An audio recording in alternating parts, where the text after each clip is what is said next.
8 minutos. Comandante Ollantumala, ¿cómo le va? ¿Qué tal? Bienvenido a Tarapoto, bienvenido al Poder de la Gente. Buenos días. ¿Qué tal? Buenos días, Héctor. Muchas gracias a Radio Interactiva. Acercándose al micrófono, por favor, comandante. ¿Todo bien? Sí, todo bien, claro que sí. ¿Notas la diferencia entre el polvo del Perú y Palacio de Gobierno? Bueno, no sé a qué te refieres, pero en todo caso... La calle y Palacio de Gobierno. Bueno, lo que te digo es que sí. ¿Notas la dicotomía? No, claro que sí. Yo creo que es importante lo que estoy haciendo, porque normalmente la gente dice los políticos vienen en época de campaña. Yo no he venido en campaña y yo estoy viniendo a fortalecer el partido, a escuchar a la gente y ver cómo ha venido, cómo están funcionando las obras que dejamos en la región y cómo están funcionando o si se han concluido las obras que avanzamos y dejamos para la siguiente gestión. La gran transformación, honestidad para hacer la diferencia, eran los grandes pilares,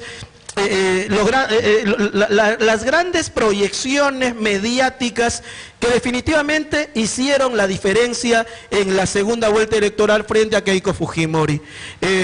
Comandante Ollantumala, ¿cree usted que cumplió rigurosamente con el Perú en su gobierno? Sí, y déjame explicarte porque he escuchado algo cuando me instalaba de un compatriota, Eddie Tirado, que tiene una confusión entre la hoja de ruta y la gran transformación, entonces hay que aclararlo, ¿no? La gran transformación nacionalista es un programa que se hizo amplio en la primera vuelta electoral y que incluía inclusive un cambio de constitución. En la primera vuelta electoral ganamos con aproximadamente 31%, tuvimos que analizar cuál era el tema que podía poner en peligro la segunda vuelta, y en ese momento uno de los temas era el tema constituyente. Y con la misma gente que hizo el plan de gobierno, la gran transformación nacionalista, que nos trajo una serie de problemas, sobre todo en el tema económico, y que puso en peligro el triunfo en la segunda vuelta, dispuse que hagan un resumen ejecutivo más realista de qué se podía hacer en 5 años de gobierno. Ese resumen ejecutivo más realista, pisando tierra y no mirando las nubes, es lo que se llamó la hoja de ruta. Y si Eddie revisa la hoja de ruta, se dará cuenta pues que hemos cumplido un 98% del tema de la hoja de ruta. Entonces hemos sido coherentes con lo que ofrecimos al país. Está confundiendo Eddie estas cosas porque están haciendo como tú lo dices, una dicotomía entre hoja de ruta y plan de gobierno. Mire, todas las cosas que hemos hecho. Yo parto por una pregunta. Hay mucha gente que puede estar a favor o en contra. Lo único que yo digo es comparen con cosas objetivas. En el gobierno de García se ofreció y se invirtió en la región en el quinquenio aproximadamente 2.000 millones de soles. En nuestro gobierno se han invertido más de 4.300 millones de soles. En este gobierno no creo que lleguen ni siquiera a 3.000 millones de soles al paso que van. La ejecución presupuestal de esa plata, ¿cuánto se utilizó en la región? En el gobierno de García el promedio era 60%. En nuestro gobierno era 90%, entre 90 y 88%. Y en este gobierno es menos de 50%. Entonces son comparaciones que van a hacer entender a la gente todo lo que se ha trabajado por el país y sobre todo por los de abajo. Un temita más. ¿Cómo no? Es en el gobierno de García, ubique usted cuáles son las obras emblemáticas que puede decir, este es el gobierno aprista. En nuestro gobierno ubique las obras emblemáticas. ¿Cuáles son las obras emblemáticas de su gobierno? Y en el gobierno actual, con la proyección que ya van 3 años, usted puede ir definiendo cuáles son las obras que van quedando. Usted vea, y en nuestro gobierno, yo le podría mencionar, por ejemplo, la política social, ¿no? Con los 30 programas, de los cuales por lo menos 10 han llegado a San Martín, como Pensión 65, Una Más, Beca 18, Jaliguarma, todo el Sistema Nacional de Becas, los tambos, entre otros tantos programas que hemos venido creando. Eso no había antes de nuestro gobierno. Usted puede ver en nuestro gobierno el Colegio de Alto Rendimiento, la mejoras en educación, el colegio, no solamente el Colegio de Alto Rendimiento, sino todas las más de 3.500 becas que hemos dado acá en la región. ¿Cuántas becas se están dando hoy día? En nuestro gobierno había estabilidad de precios para los agricultores, para los arroceros, cacaoteros, etcétera. Mire cuánto está ahora el precio de la tonelada de arroz comparado con nuestro gobierno. Entonces, se han hecho grandes obras en la región, ¿no? Y creo que eso resuelve las dudas de si hoja de ruta o gran transformación. Porque yo recuerdo la previa del proceso electoral y la CONFIEP puso a Jaime Bailey en América Televisión para aniquilarlo moralmente de lunes a viernes. Y me imagino que usted recuerda con absoluta claridad ese detalle, ese acápite de la antesala de su elección como presidente constitucional de la República. Se dice, y se ha logrado auscultar por millones de peruanos, que su régimen se asoció mucho a la derecha económica nacional, a la que tanto cuestionó durante el proceso electoral frente a Keiko Fujimori. Yo le pregunto, ¿Pensión 65 es de izquierda o de derecha? Pensión 65 es de la gente. Eso es entonces. ¿Y beca 18 es de izquierda o de derecha? Es de la gente. Okay. Sí, pero usted me da la razón. Entonces, sí, pero ese vínculo con la derecha económica, con la élite. Ya entendí, déjeme concluir la respuesta. Tengo la impresión que no le gusta que le contradigan expresidente de la República. A ver, por favor. ¿Cómo no? Sí, con gusto. Más allá de izquierdas y derechas, nosotros nos hemos preocupado por la gente, por lo que usted está diciendo, por los de la calle, por los de abajo, porque nos hemos preocupado de eso. Y ahí está la confusión, porque la misma gente que trabajó con nosotros, gente que venía de la izquierda y que gracias al nacionalismo han pisado nuevamente el Congreso, son los que hicieron la hoja de ruta. O sea, si le pregunta a Eddie quién hizo el plan, la gran transformación nacionalista y quién hizo la hoja de ruta, es la misma gente. Entonces creo que ahí hay una pequeña... ¿Por qué apartó a Félix Jiménez de su equipo económico? Bueno, yo considero que como persona es una persona decente, honesta, pero como economista nos trajo una serie de problemas. Si no, analice usted el capítulo económico del plan original y todos los problemas que nos puso.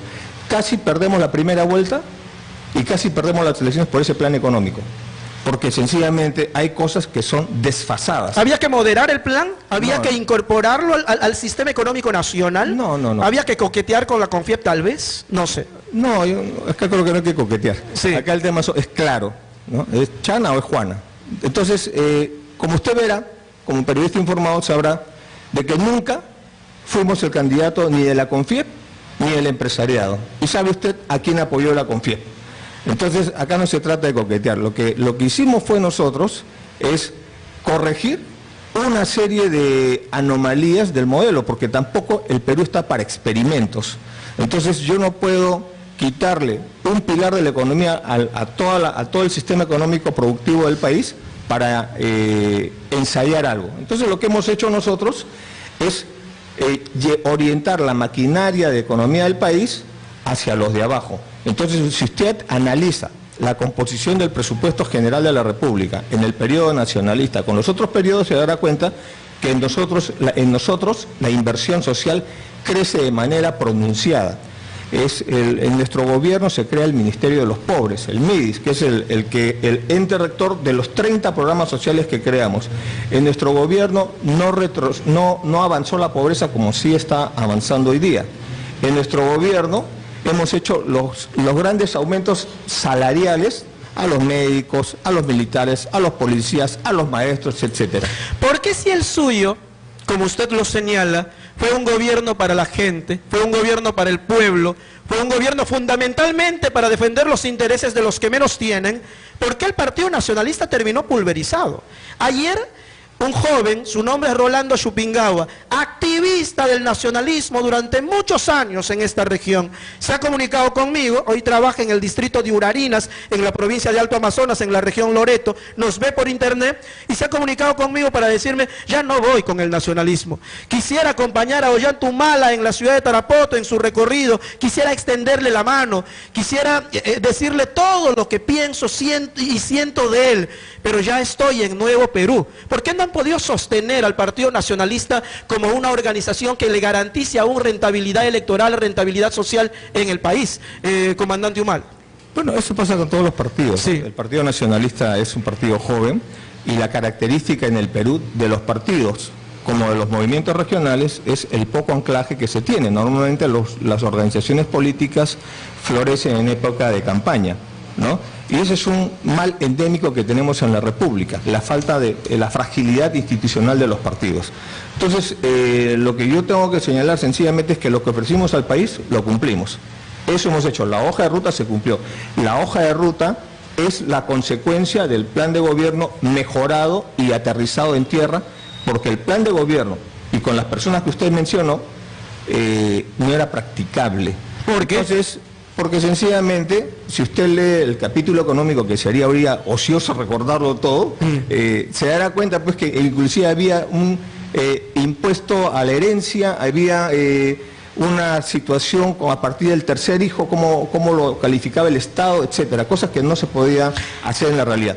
Y yo lo que veo es que acá los movimientos regionales, por ejemplo, el Partido Nacionalista no ha participado en las elecciones regionales, y ese es un tema de movimientos regionales donde este compatriota puede participar o no, pero lo que yo le digo es al compatriota que llamó y a cualquier persona le digo, comparen quién ha hecho más por su región, porque hablar es fácil, gritar es fácil, lo difícil es trabajar. Sí, pues, pero usted ha sabido capitalizar el criterio ciudadano. Usted ha sabido capitalizar. Yo recuerdo yo recuerdo esos cambios, ¿no? Al rojo lo cambió por la camisa celeste y el jean azul. Lo cambió, se moderó, cambió, generó menos temores. Y entonces votamos por ti. Cuando Alan García decía, cuando pasó esta segunda vuelta con él y perdió con él, que Ollantumala era un salto al vacío, nos ganaron frente a Keiko Fujimori, votamos por usted, supo capitalizar el criterio ciudadano, pero no lo escucho autocrítico. ¿En qué momento hará un mea culpa? Se dice de usted, y los analistas internacionales también se han dedicado de este capítulo de su gobierno, de este acápite de su gobierno, en el sentido que Ollantumala era un presidente sin carácter, un presidente débil, un presidente de absoluta subordinación a su esposa Nadine Heredia Alarcón. ¿Qué responde al respecto, comandante? Yo creo que como periodista serio me extraña que no diferencies lo objetivo, sí. Los programas Pensión 65, el puente en Punta Arenas, los emblemáticos que hemos construido, el colegio de alto rendimiento que está en Moyobamba, el aeropuerto que lo reactivamos. Que ya lo hemos destacado, ahora tenemos otra pregunta, sí, cómo no, claro. Eso, con los subjetivos, ¿no? que dicen. La cosa es, goles son amores, mira todo lo que hemos hecho por San Martín. Pueden decir lo que quieran porque siempre, hasta de ti pueden decir cosas, pero lo importante es que entender todo el trabajo que hemos hecho por la región y por el país. Compara los gobiernos y pone en su lugar los chismes, el ataque que hubo mediático para tratar de destruir la imagen de un candidato. Voy a su terreno entonces. Entonces, ¿la estrategia comunicacional desde el gobierno nacionalista no fue la mejor? Bueno, ¿no se supo comunicar los logros? ¿No se supo destacar los logros? Bueno, yo creo que hemos cometido una serie de errores. Eso es normal, no creo que haya alguien que no cometa errores. Efectivamente, yo creo que es muy difícil visibilizar los logros de un gobierno cuando tienes una concentración del 70-75% de medios limeños que responden... Liderados por el comercio. Política. Obvio, ¿no? Sí. Ahora bien, dialécticamente hablando, pues, ¿no? Hay que someter la historia a la realidad. Este desplazamiento político de Ollantumala por la selva peruana y fundamentalmente por la región San Martín, ¿a qué responde? Lo que te dije al principio, sí. Que es, yo no estoy haciendo campaña. Lo que he venido acá es a tomar contacto con la dirigencia, a tomar contacto con bases, a fortalecer el partido en el foro interno, porque coincido contigo, como el Partido Nacionalista, casi todos, sin excepción, los partidos no tienen anclaje en las regiones. Por eso es que los movimientos regionales son los protagonistas en las elecciones regionales. Así es.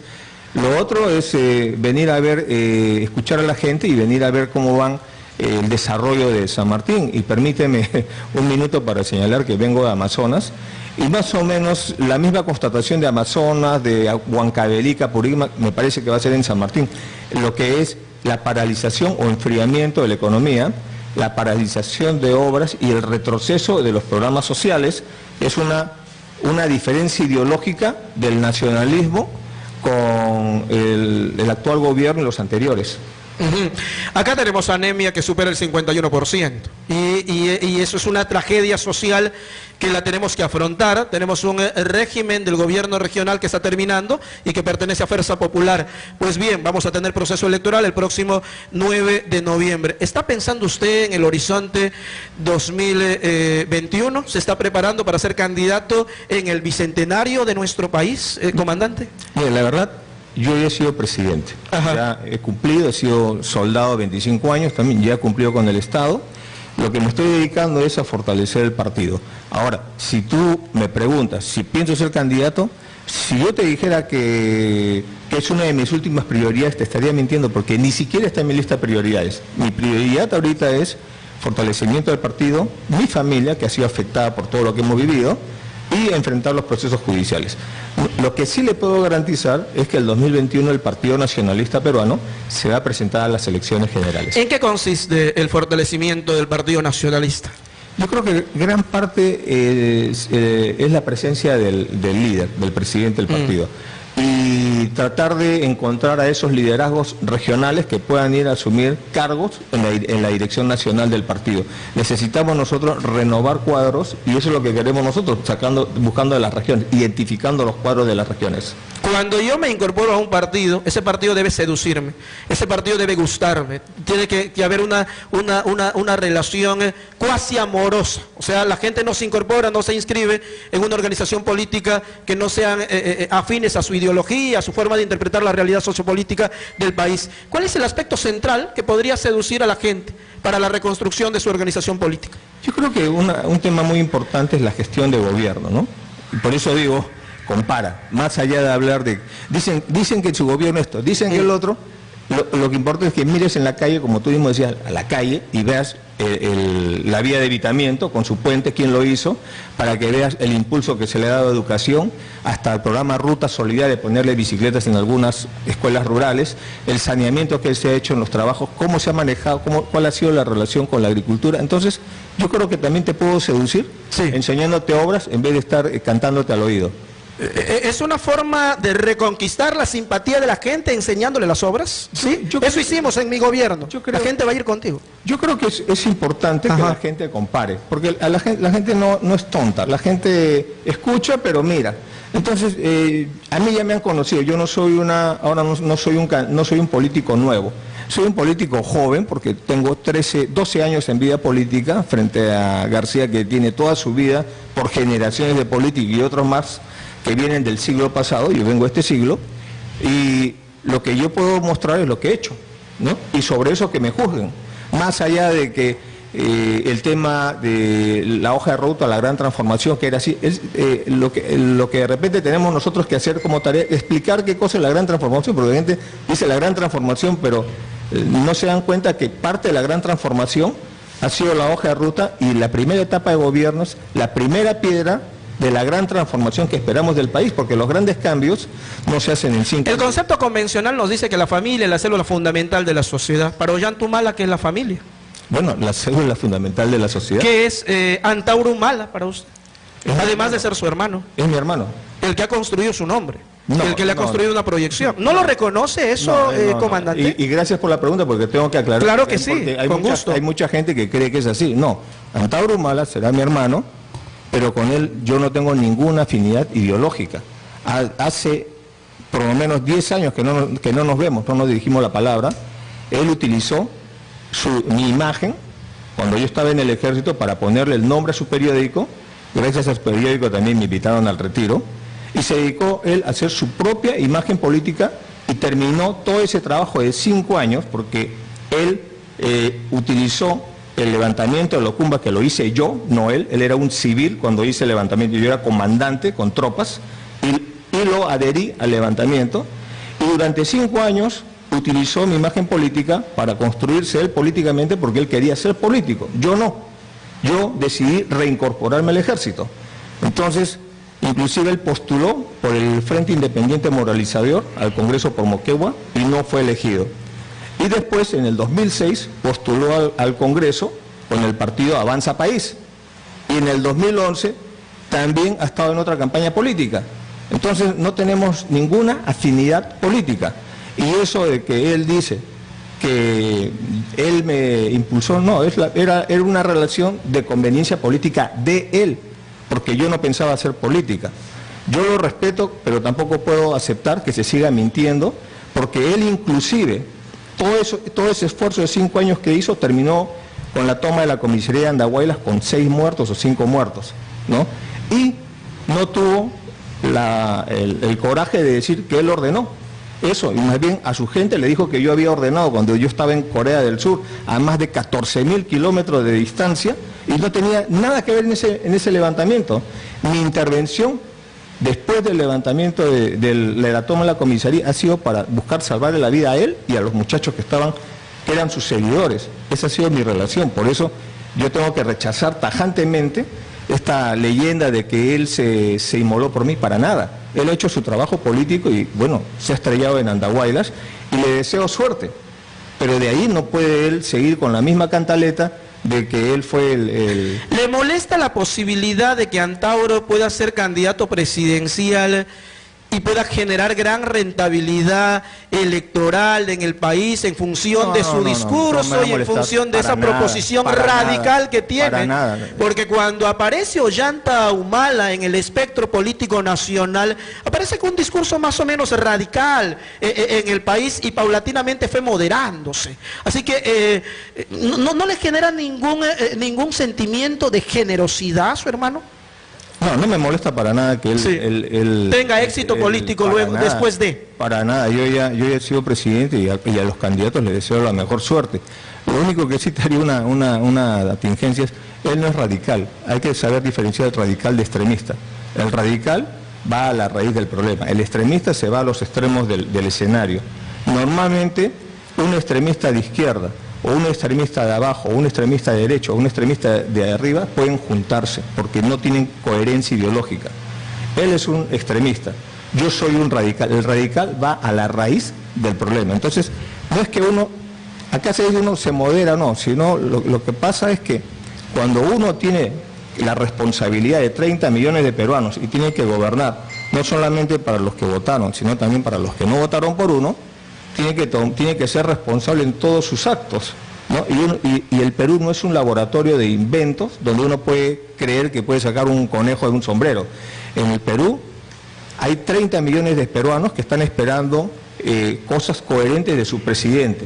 Y yo he tratado de ser coherente, ser responsable con todas las obras que hemos hecho, con todas las reformas que hemos hecho. Por citarle algo, ¿no? Cuando llegamos a gobierno, el salario mínimo vital era 600 soles. Nosotros hemos hecho un aumento de 250 a 850 soles. ¿Cuánto aumentó Toledo en su gestión de gobierno el salario mínimo vital?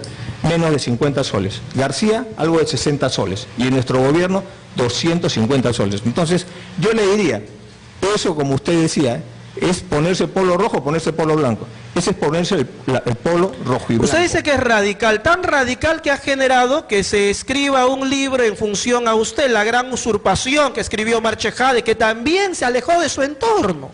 Entonces estamos hablando de un hecho recurrente, gente importante, gente que le ha sumado en su campaña, gente que ha aportado significativamente en su campaña electoral, le dijo, Ollanta, hasta aquí nomás, nos vemos algún día, y se fueron. Bueno, porque encontraron incongruencias entre el discurso y los hechos concretos de su régimen.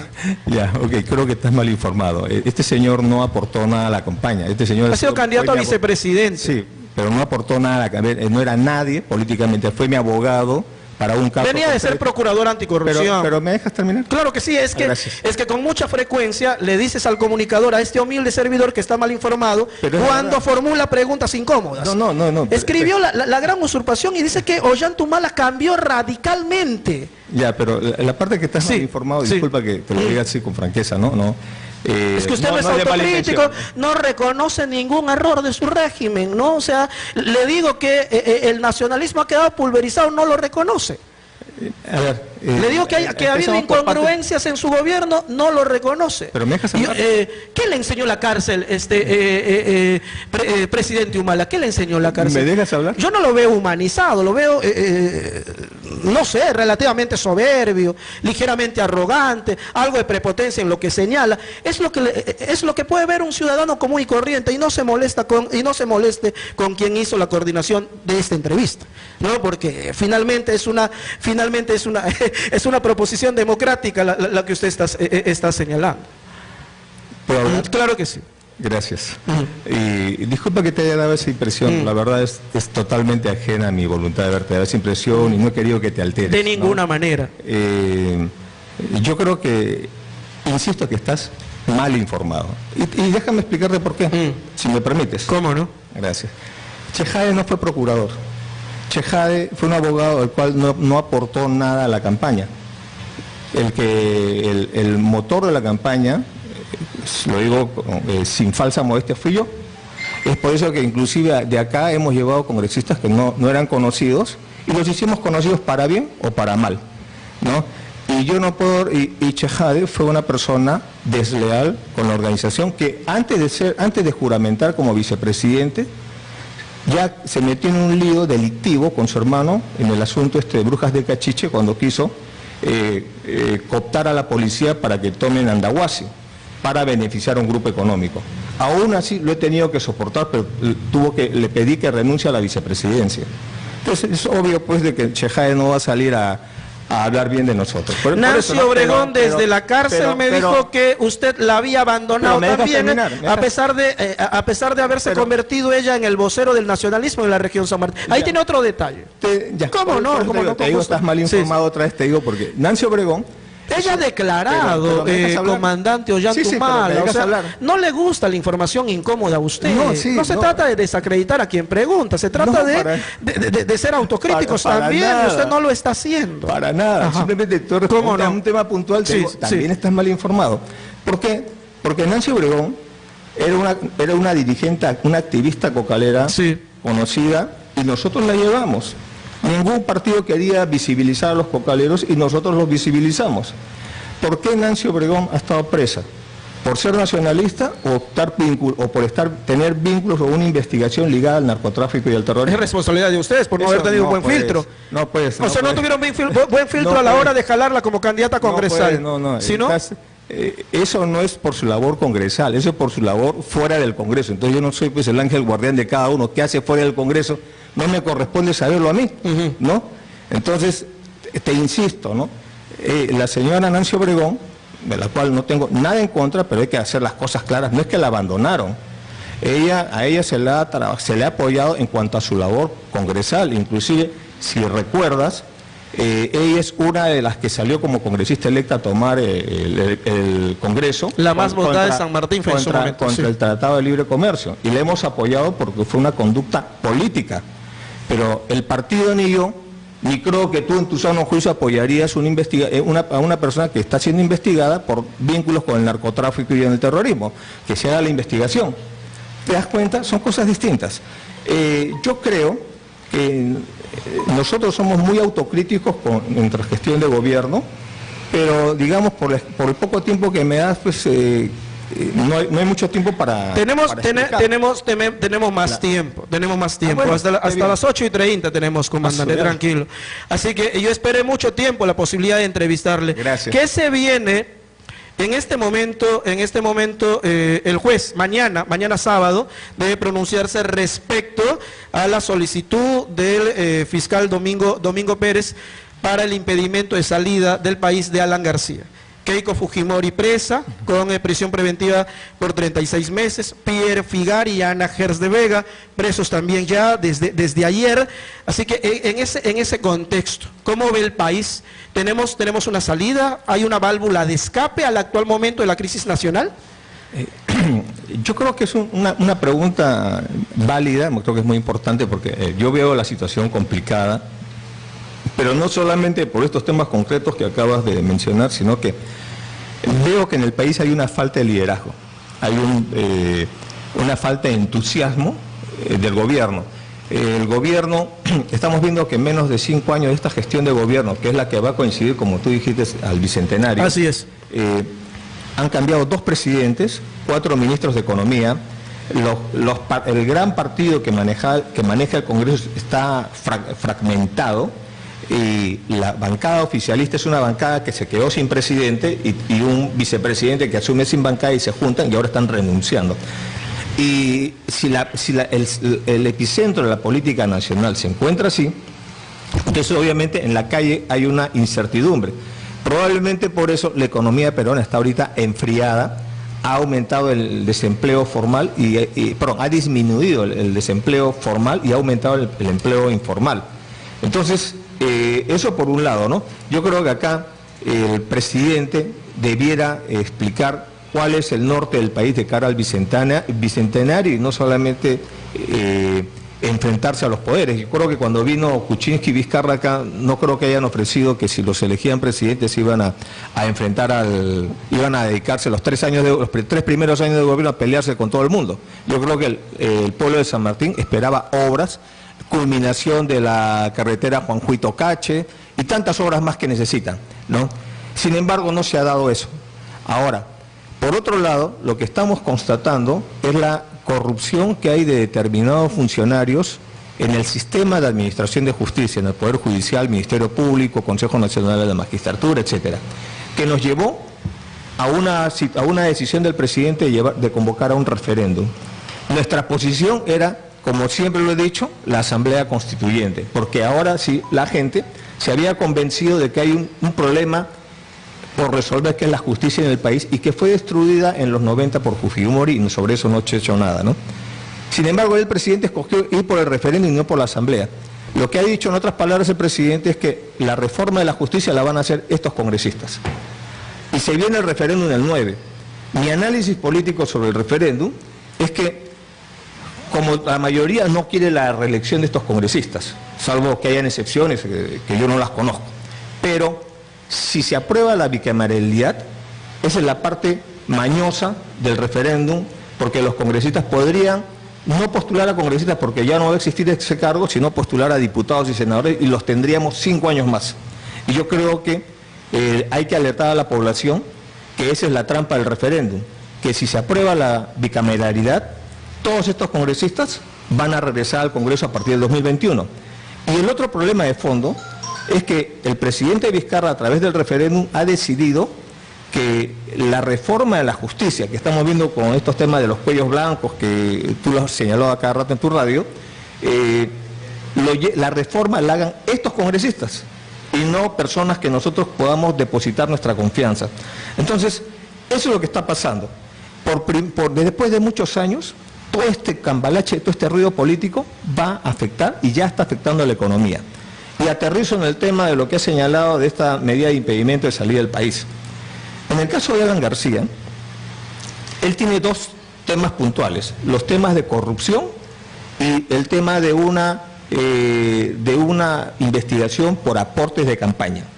En el tema de corrupción, como tú lo sabes, es un delito. El aporte de campaña no es un delito. En el tema de corrupción, a él lo están acusando de haber cobrado, lo están investigando por las coimas que se pagaron en las grandes obras que se han hecho en el Metro de Lima, fundamentalmente. La línea 1 del Metro 1 en la etapa primera y en la etapa segunda. La IRSA Norte, la IRSA Sur, la planta de Huachipa, entre otras obras de su gestión.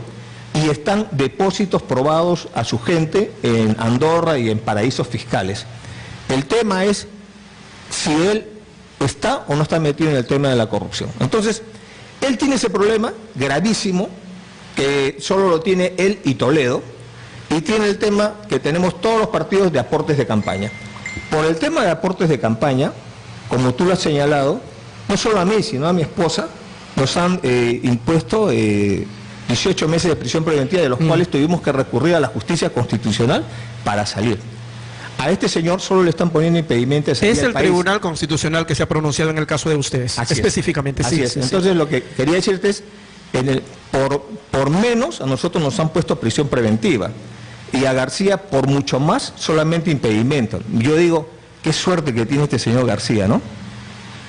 ¿Usted cree que Alan García se merece una sanción mayor al que tiene hasta el momento. Con los antecedentes del primer gobierno de García, que tú recordarás porque eras todavía niño, pero algo te acordarás. Del 85 al 90, claro que sí, claro, con absoluta claridad. Y que tuvo que escaparse del país por todos los temas de corrupción, del dólar MUC, de haber trasladado BCCI, la compra de la venta, la devolución de los Mirage, las coimas de Siragusa en el tren eléctrico, la creación de su ONG en Luxemburgo, un paraíso fiscal, etcétera, su departamento en París, etcétera, ¿no? Héctor Neira y Leonel Figueroa también figuran dos nombres, Alfredo Zanatti, si mal no recuerdo, un tal, bueno, Mantilla. Sí, el tema es, señor Humala, ¿hacia dónde vamos con este régimen también constitucional de Martín Vizcarra y que tiene como principal operador político a un ex primer ministro suyo, a César Villanueva? ¿Qué opina de César Villanueva?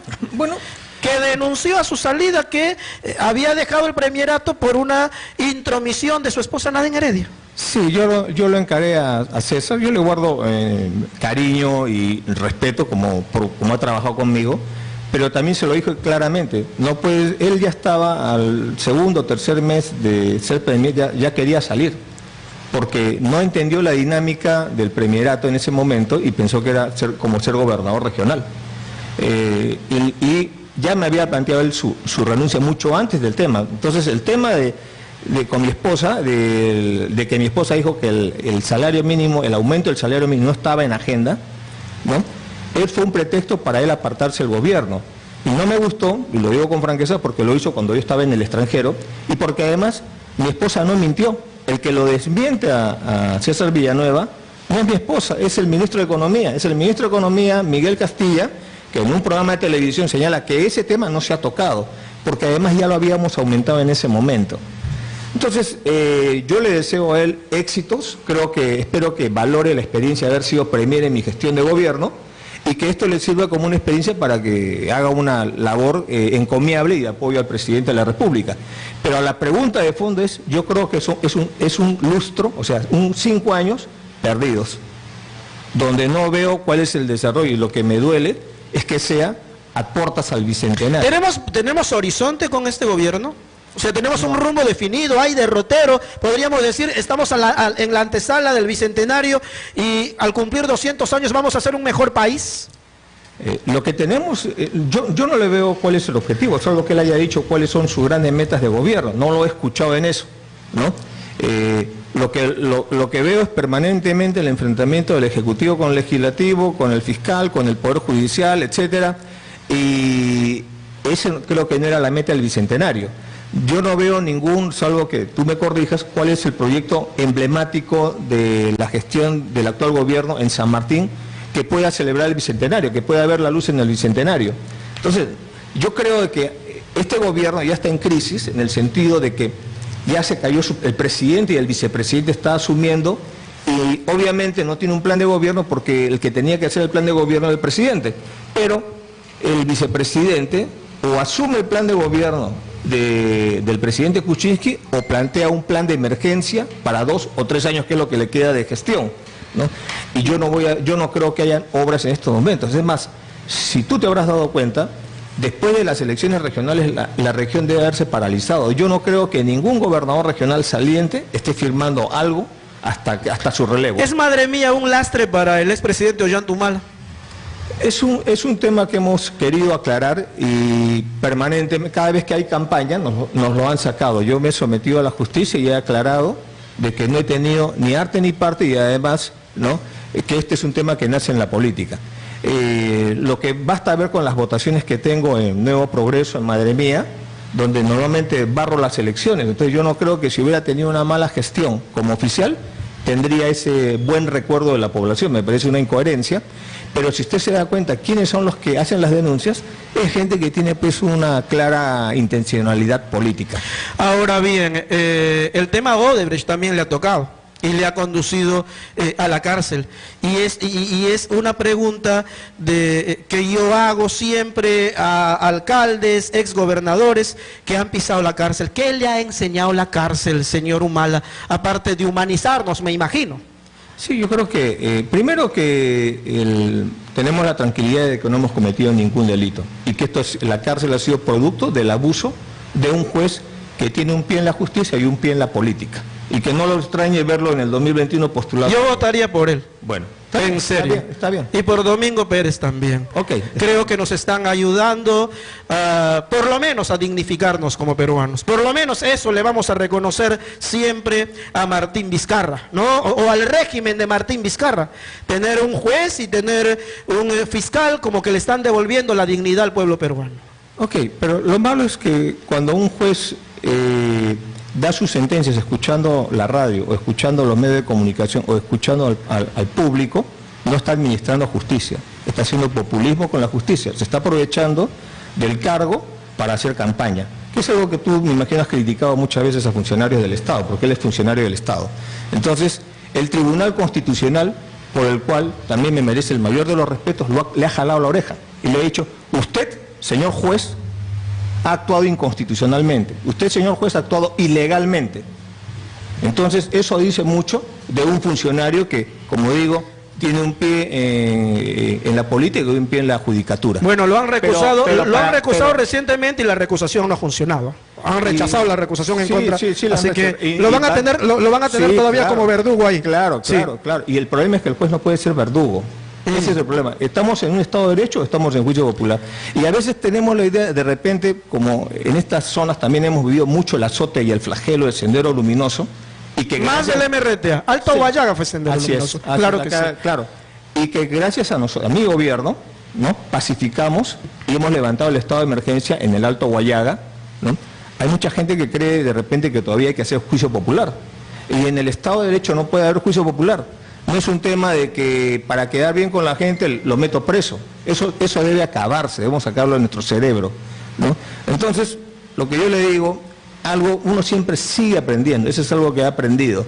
Y algo más, que hay que entender cómo es la política del INPE, la política carcelaria, la situación de miles de compatriotas que están detenidos sin tener una sentencia. ¿Ha trabajado alguna reforma de la justicia nacional en su régimen usted o nada? Sí, trabajamos, justamente, gracias por la pregunta, ¿no? Porque nosotros no teníamos las pruebas de los audios de los cuellos blancos, ¿no?, que es desde el puerto. Todavía falta investigar cuántos cuellos blancos habrá en otras zonas del país. Y cuando quisimos hacer una reforma de la justicia, llegamos a un acuerdo con los jueces supremos. Y cuando fuimos al Congreso a presentar la ley, con los jueces supremos y los presidentes de las salas superiores, hubo un problema dentro de los jueces. Salió el juez de la Corte Superior de Lima a enarbolar una bandera de que la reforma de la justicia no la pueden hacer otros poderes del Estado, sino la tienen que hacer ellos. Y se frustró esa reforma. Y bueno, quedó en metas por cumplir, pero con un aumento salarial sustancial que le dimos a todo el sistema de justicia. ¿Tiene un concepto definido de Esther Saavedra? Hoy convertía al fujimorismo, ha sido congresista gracias al Partido Nacionalista Peruano, después se olvidó de su origen y hoy es parte del fujimorismo.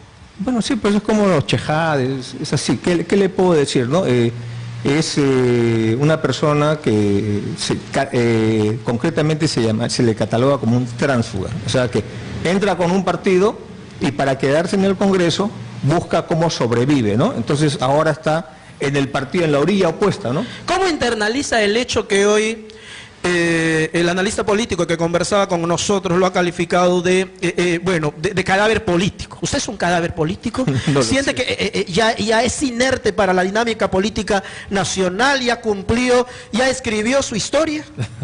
¿Qué cree usted? Yo no soy médico forense. Carlito Brigante es un delincuente en una película de drogas, de mafia, ¿no?, de negociaciones subterránea, y encarnado por Al Pacino.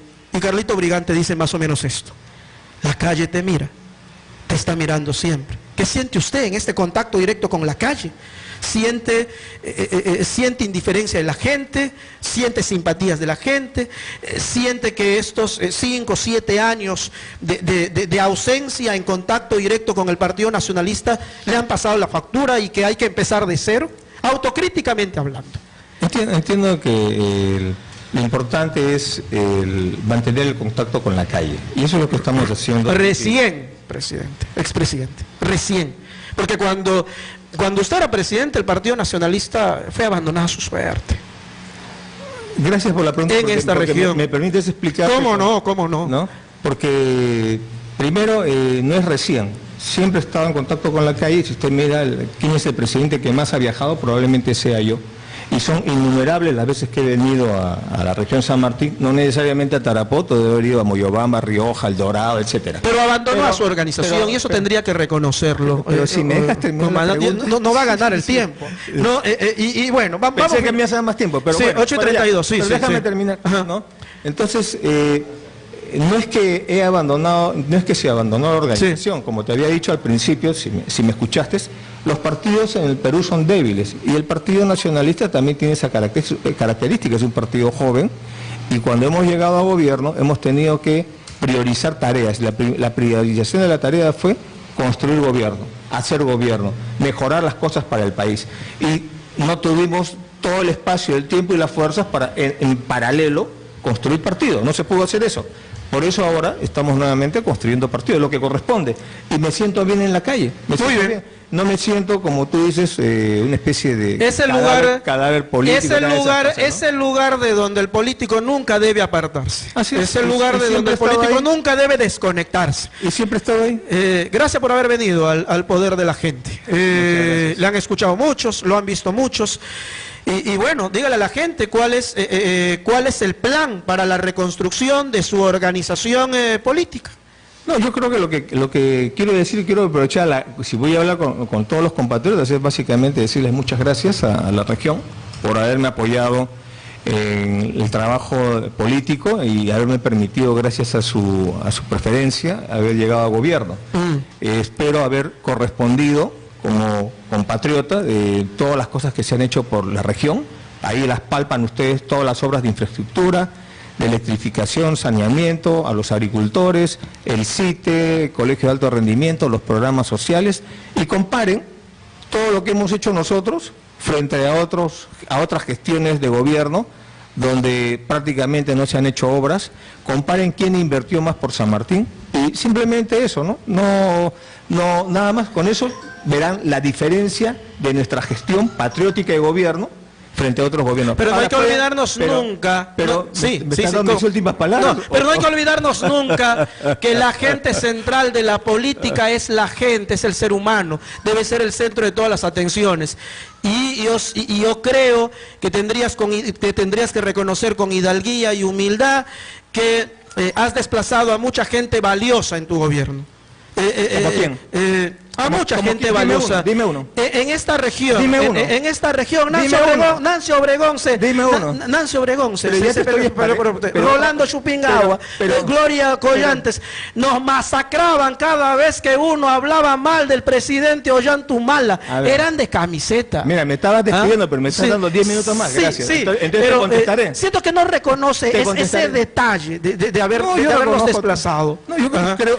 Y hoy no le ha reconocido a su hermano haber sido el autor de la palabra Ollanta y de haber propagandizado, de haber marketeado y de haber sembrado en el cerebro colectivo de los peruanos el nombre Ollanta. No lo ha reconocido. Entonces déjame nuevamente sí. 5 minutos democráticamente no, 5 minutos para responderte. Yo estoy replicando el final de esta entrevista. Pero déjame las últimas. En resumidas cuentas, ya como político y no como porque hoy se ha presentado fundamentalmente como sacerdote Ollantumala y no está haciendo sacerdocio en el país, está haciendo política. ¿Me dejas las últimas? ¿Cómo no? Sí, nomás, no hay problema. Continúe.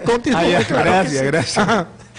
No te molestes si te digo nuevamente que estás mal informado. No, eso es lo que se ve. Bueno, y en política lo que se percibe es la realidad. Ya, y usted lo sabe. Eso es lo que tú percibes. ¿Cuántos libros, a qué politólogos has leído, comandante Ollantumala, a propósito? Pero me dejas... Sí, pero déjame preguntar eso. ¿A qué politólogos has hablado de Gloria Collantes, de Nancy Obregón, de mi hermano, y no quieres que te conteste eso? Ya me respondiste, solo yo replicaba. No, entonces déjame replicarte. Claro que sí. O no hay esa chance en tu radio. Sí, aquí somos democráticos, ¿no? Estaba pensando lo contrario. Estaba pensando que estábamos en zona de emergencia. Absolutamente demócratas, ¿no?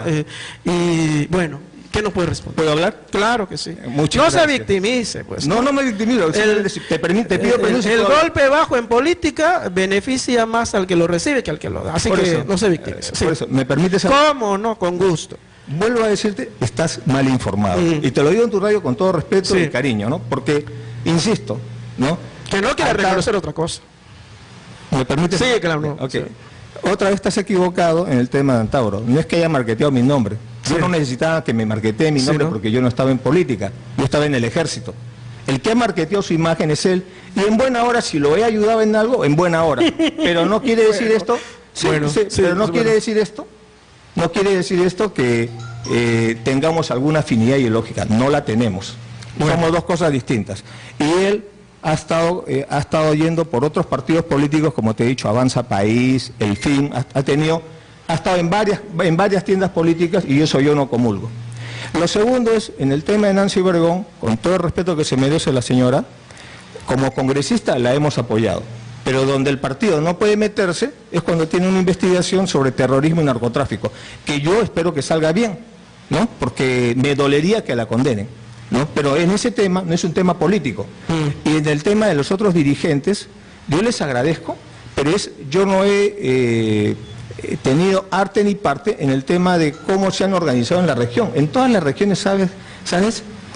Hay muchos conflictos entre los dirigentes. Eso es normal porque todos pues quieren ser congresistas. Es que la suya etcétera. era una proposición aluvional en función del momento. Me das la razón, entonces. Pero Entonces, no había la construcción de una organización. Entonces me das la razón. Termina reconociendo que el nacionalismo está pulverizado en este momento. Entonces, No, ¿cómo está pulverizado? ¿O no? Me parece- Si fue una reacción aluvional en función del momento político y lo que representaba Ollantumala, todas las zurdas confluyendo en Ollantumala, los movimientos contestatarios a ver. confluyendo en Vamos por Ollantumala, partes y los escucha. movimientos ecologistas confluyendo en Ollantumala, los que tenemos una proposición contestataria de nuestro pensamiento confluyendo en Ollantumala. No íbamos a votar jamás en segunda vuelta por Alan, jamás. En segunda vuelta, por Keiko, jamás. Votamos por ti. Gracias. Y Y ahora sentimos sí que te puedo responder. y sentimos ¿Me permite que responderte? no hiciste lo que ¿Me dijiste en campaña electoral. El gas nunca llegó a costar a 12 soles, señor Ollanta. Mira, ¿ves que estás mal informado otra vez? Te voy a explicar. Eso Acá no es- nunca pagamos el gas. No, bueno, Pero- el cliché que se ha incorporado acá es que el periodista que hace preguntas incómodas está mal informado. El gas nunca costó 12 soles. Ok, acá. ok, ya. En Bolivia sí están bien, con Evo Morales, ok. que más o menos auténtico, nacionalista y comprometido con Ok, su nación, ok. ¿no? Sin maridaje con la derecha. Ahora sí, sus palabras finales, Pero comandante. ¿cómo te voy a dar Sí. mi palabra final y Ya. me interrumpes? Vamos terminando, vamos pero terminando. entonces Sí. no te voy a decir que estás mal informado, Ajá. simplemente te voy a explicar. En la política del gas, Ajá. el gas barato, y que justamente algunos dirigentes de izquierda nos llevaron a hablar de 12 soles, fíjate lo que hemos Se hecho. equivocó entonces en campaña, con el ofrecimiento. Sí, yo creo que debimos haber explicado qué es el gas barato, porque en principio las distribuidoras de gas no son del Estado. Fue una información Pero inexacta que se le dio a la gente en campaña electoral. Yo creo que sí, porque Algo está el mensaje reconocido. es el gas barato. Y mira Ajá. lo que hemos hecho del gas. Recuperamos el lote 88. Y no fue por esas personas que dices zurdas, fue por el nacionalismo. Esas personas zurdas que tú llamas, yo les llamo dirigentes de izquierda, porque les tengo mucho respeto y cariño, nos apoyaron, pero ellos no llegaron a, ellos no fueron el motor fue el nacionalismo y sigue siéndolo. Recuperamos el lote del lote 88. Creamos el Fondo de Inclusión Social Energético, que debes de tener conocimiento, que es un subsidio de 16 soles por cada balón de gas. Creamos las Cocina Perú a gas. Cuando llegamos a gobierno, habían 30.000 conexiones de gas doméstico, que el gas doméstico sí equivale al precio de 10 soles por un balón de gas. Y en mi gestión de gobierno hemos llevado a 500.000 de peruanos que tienen gas doméstico. Creamos el proyecto Gasoducto Surperuano, que se ha detenido en un 33% de avance por insolvencia de la empresa, no por un acto de corrupción. Y esa es otra cosa que te había dicho, encuentro el país paralizado. Porque si logramos que se concluya el gasoducto, habrá gas barato para toda la Macrosur y habrá una segunda etapa para que siga avanzando hacia el norte. Entonces, hemos avanzado en el tema de la masificación del gas, que debe reconocerse y que obviamente en 5 años no se puede reconstruir todo lo malo que se ha hecho en 200 años de república. Entonces hay que entender también eso. yo quiero saber algo. Cuando te convertiste en presidente del país, entendiste que una cosa es el discurso y otra cosa es el ejercicio real de gobierno, estar instalado en palacio. ¿Hay necesidad de transar? ¿Hay necesidad de negociar en el sentido estrictamente político del término con la derecha económica del país para la convivencia, comandante Ollanta? Quería un paréntesis también señalarte, sí, por ejemplo, ¿qué gobierno le pone el impuesto a las sobreganancias mineras, a todo el club de las mineras? Es nuestro gobierno, creamos el impuesto a las sobreganancias mineras. Acuérdate, con Alan García había el óvulo minero, que lo debes de conocer, como luchador que eres, debes de conocerlo. Nosotros creamos el impuesto a las sobreganancias mineras, que en el primer año nada más cobramos el equivalente a más de los 5 años que cobró García con el óvulo minero. En cuanto a tu pregunta, no hay necesidad de transar con la derecha y jamás a lo que se llamaría la derecha económica, que son los grandes grupos económicos, no. Y por eso es que nosotros nunca fuimos, ni seremos, ¿no?, el candidato de la CONFIEP. Y eso públicamente la CONFIEP ha dicho quién fue su candidato. Y fíjate que todos estos problemas tienen relación con estas cosas. Porque cuando nosotros creamos, por ejemplo, la política social, solamente el sistema de becas tenía 1.000 millones de presupuesto. El Ministerio de los Pobres, el MIDIS, que es un ministerio nacionalista que lo creamos nosotros, le asignamos 6.000 millones de soles.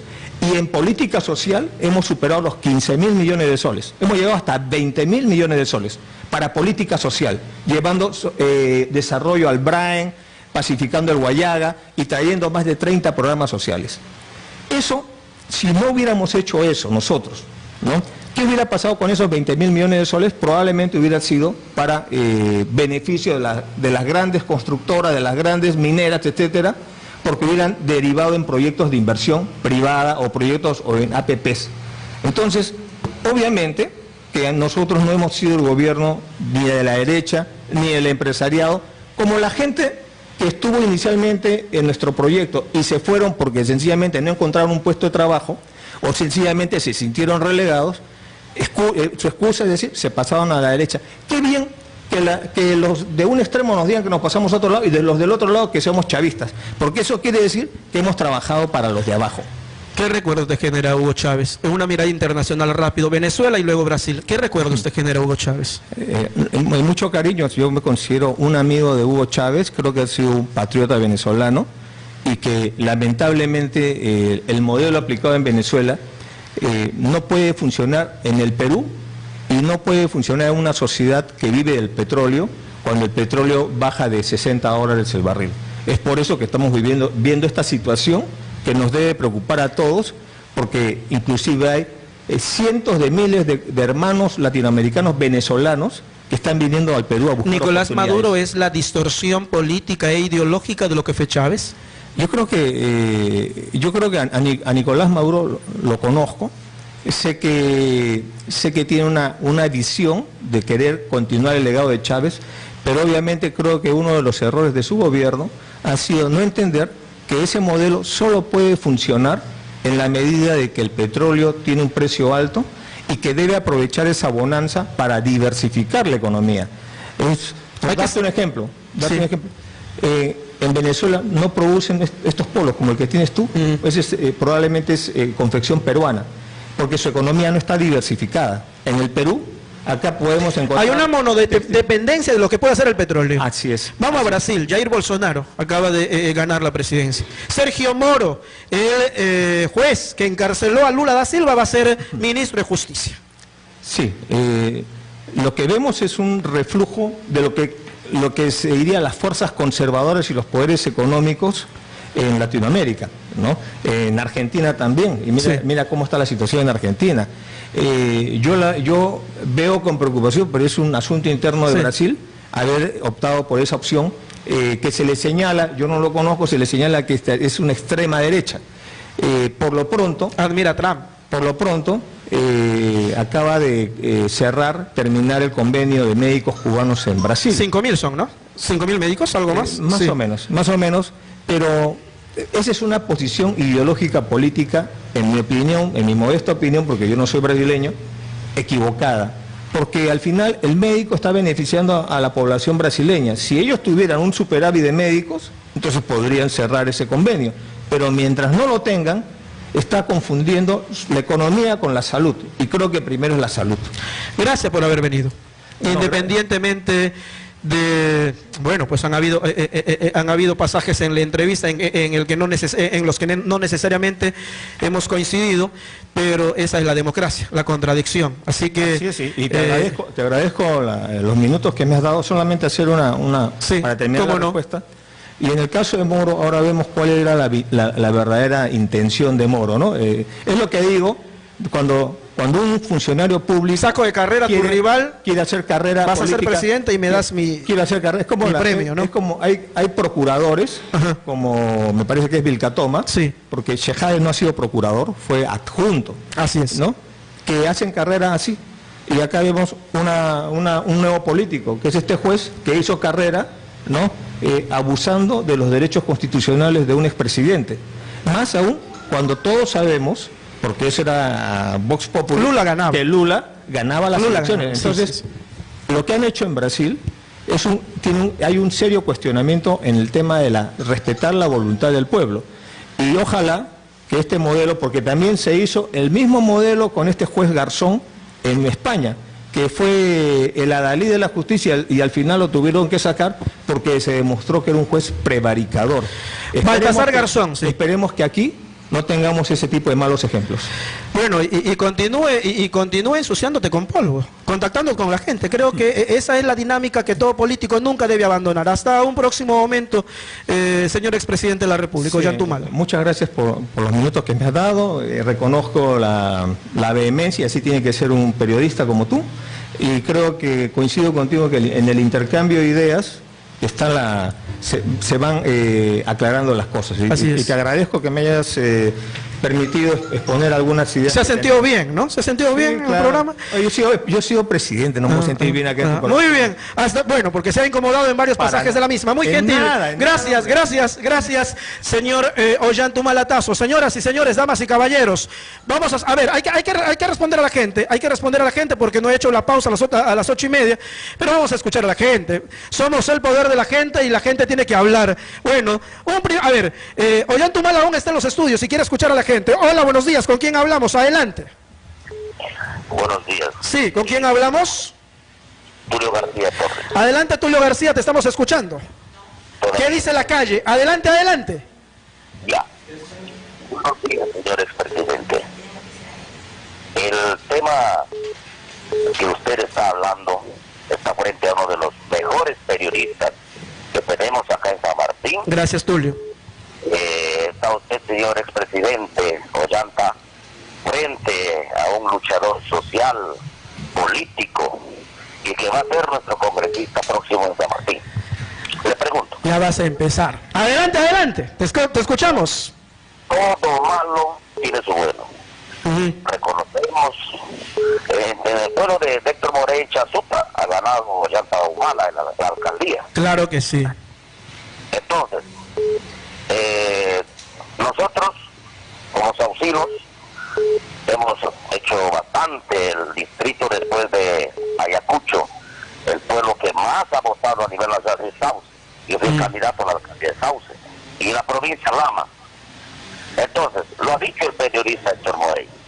Le pregunto a Ollanta, después que dejó de ser presidente, le visitó la tumba del general Juan Velasco Alvarado, porque en su campaña eso le levantó bastante. La gente quería disciplina, la gente quería mano dura.